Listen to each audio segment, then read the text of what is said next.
3 early losses derailed their playoff hopes, but USC has won 8 straight with Sam Darnold at quarterback, looking like the best team in the Pac-12. Had a big road win over Washington where Adoree Jackson showed why he deserved to win the Jim Thorpe Award. Now the Nittany Lions, they have won 9 straight as Trace McSorley has had big second halves en route to the Big Ten championship. But it was their defense and special teams winning the day in their marquee victory over Ohio State.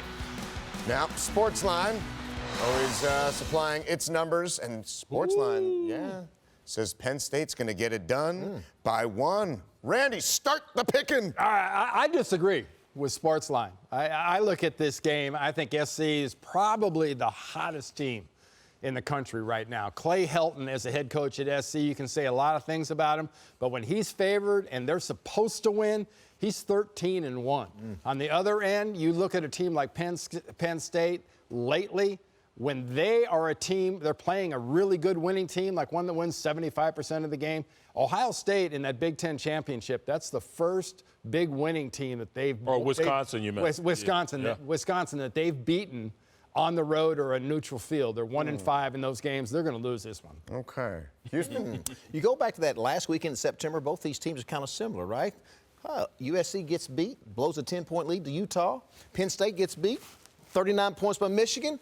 Then all of a sudden they start winning. They combine for about 17-0. To me, I agree with you, Randy. They're hot. USC because of Sam Darnold, the quarterback, Juju Smith-Schuster. I'm going with that team. Trojans, huh? Yeah, Sam Darnold's made USC better on both sides of the football. To me, these teams are built very similarly. They started out slow for different reasons. I think USC made the change at quarterback, and that really helped them. Penn State defensively, they struggled there. Keep your eye on the quarterbacks. Trace McSorley.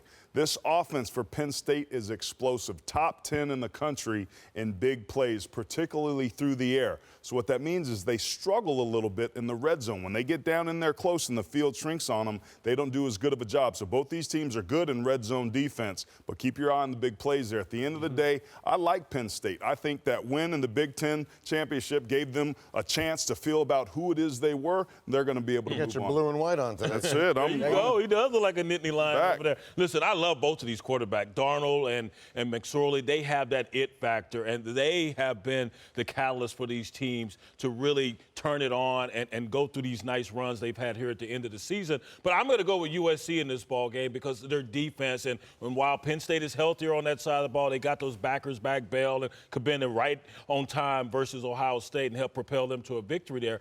I like the fact that Adoree Jackson can help mitigate some of those explosive plays. You're right, Penn State 7th in the nation, explosive plays, 20-plus yards. They had 86 on the season. I mean, they were outstanding later on down the stretch. But I'm going to go with SC.